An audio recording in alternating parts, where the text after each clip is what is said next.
ኢትዮጵያ ለአየር ንብረት የማይበገር ኢኮኖሚ እየገነባች ትገኛለች። ታዲያ ከዚህ ዘርፍ አንዱ የትራንስፖርት ዘርፉ ነው። ከቅርብ ጊዜያት ወዲህ በከተማችን አዲስ አበባ የኤሌክትሪክ ተሽከርካሪ መኪኖችን መመልከት የተለመደ ሆኗል። ዛሬ በፋና ኮርነር ሰዓታችን የኤሌክትሪክ መኪኖች ቻርጅ የሚያደርጉባቸው የቻርጀር ቦታዎች ወይም ጣቢያዎችን እየቃኘን በዙሪያቸው ደግሞ የተሰሩ መናፈሻ ቦታዎችን እንቃኛለን። የተለያዩ ሰዎች እዚህ ቻርጅ ሲያደርጉ ያገኘናቸውን እናነጋግራለን። አብራችን ቆዩ።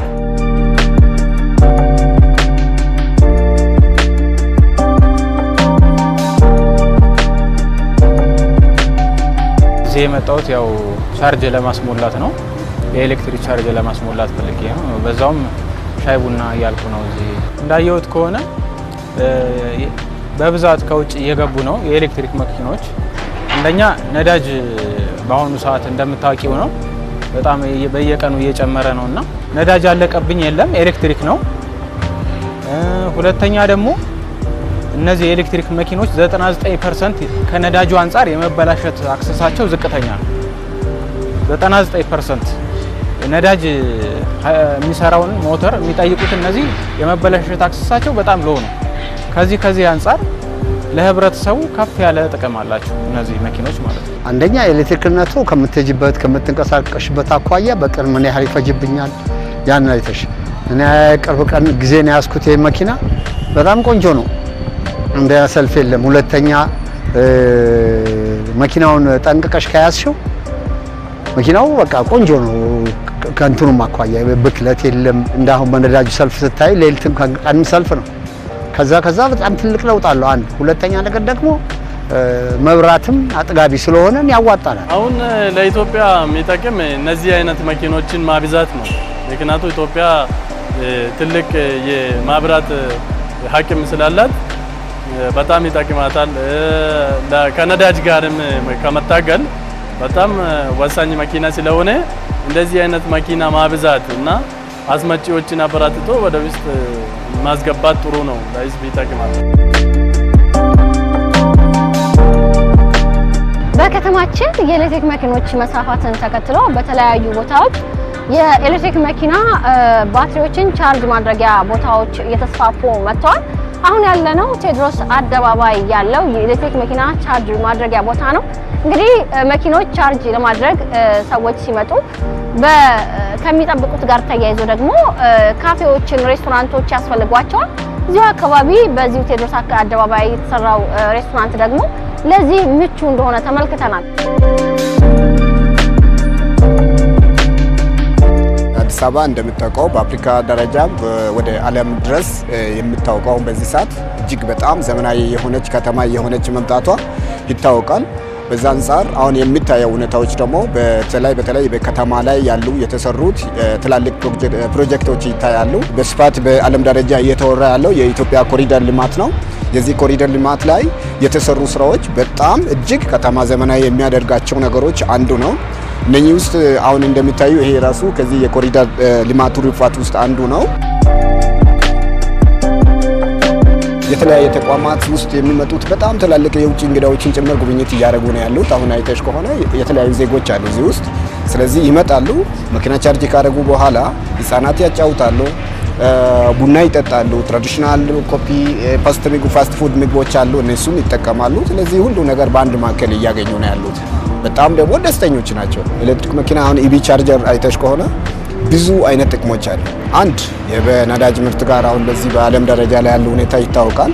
በዚህ ሰዓት በዚህ በጦርነቱ ምክንያት ብዙ ሀገራት ከፍተኛ የሆነ ጭንቅ ውስጥ ናቸው ያሉት። ኢቪ ቻርጀር አሁን አይተሽ ከሆነ አንደኛ ፈጣን ናቸው፣ ሁለተኛ ደግሞ ያለ ነዳጅ ቀጥታ ሰው መጥቶ መኪና ይዘው ይመጣሉ። 30 ደቂቃ ውስጥ ፉል ሆኖ 40 ደቂቃ 30 ደቂቃ ውስጥ መኪና ፉል ሆኖ ወደ ስራ ይሄዳሉ ማለት ነው። እዚህ ቦታ ላይ የዚህን ውበት እያየሽ እዚህ ጋር ደግሞ በአንድ ሰዓት ውስጥና በ40 ደቂቃ ውስጥ ቻርጅ አድርገሽ ትወጫለሽ። እኔ አሁን እንግዲህ እየጨረስኩ ነው፣ ምንም ያህል ደቂቃ አልቀረኝም፣ ወደ 70% አድርጌያለሁ። ስለዚህ አዋጭ ነው፣ ግን ይበራከት። ቻርጅ ለማድረግ ከፈለግሽ ቻርጅ ሰክተሽ ከፈለግሽ ቡናም ሻይም ማለት ትችላለሽ። ካፍቴሪያዎች እዚህ ላይ ማሉ ተሰርተዋል። እዛም ሄደሽ መዝናናት ትችላለሽ። ልክ ሲያልቅ እነሱ ቻርጅ የሚያደርጉት ልጆች ስልክ ስለተሰጠሻቸው ያው ምልክት ያደርጉሻል። መጥተሽ አስተሽ መሄድ ትችላለሽ እና ያለው አካባቢ አዛብሶ ካሳንችስ ደስ ይላል። እነዚህ መኪኖች በኤሌክትሪክ የሚሰሩ እንደመሆናቸው ከድምጽና አካባቢ ብክለት ነፃ ናቸው። ታዲያ ኢትዮጵያ እየሰራችው ላለው የተፈጥሮ ሀብት ጥበቃ ትልቅ አስተዋጽኦ የሚያበረክቱ ናቸው። ከዚያም ባሻገር ለአዲስ አበባ ተጨማሪ ውበትን ሰጥተዋል። በጣም ዘርፈ ብዙ ጥቅሞች አሉ።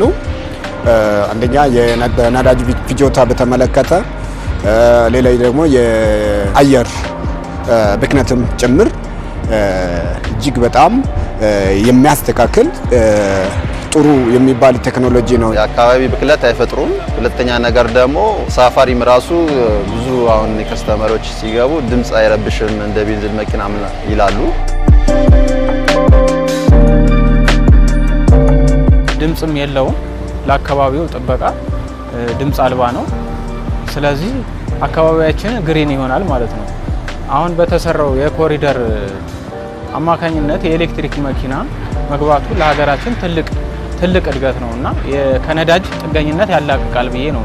እውነት ለመናገር መንግስት እንደዚህ አይነት ነገር ስቴሽን መስራት በጣም እኔ አደንቃለሁ። እንደዚህ አይነት ቦታ ቢጨመር ለህዝብም በጣም ይጠቅማል። እዚህ መጥቶ ቻርጅ የሚያደርግ ሰውም እረፍት ይወስዳል፣ ይዝናናል። በጣም ለከተማም ውበት ይሰጣል በጣም እና እንደዚህ አይነት ቦታ ቢጨመር ቢስፋፋ ጥሩ ነው ብዬ አምናለሁ።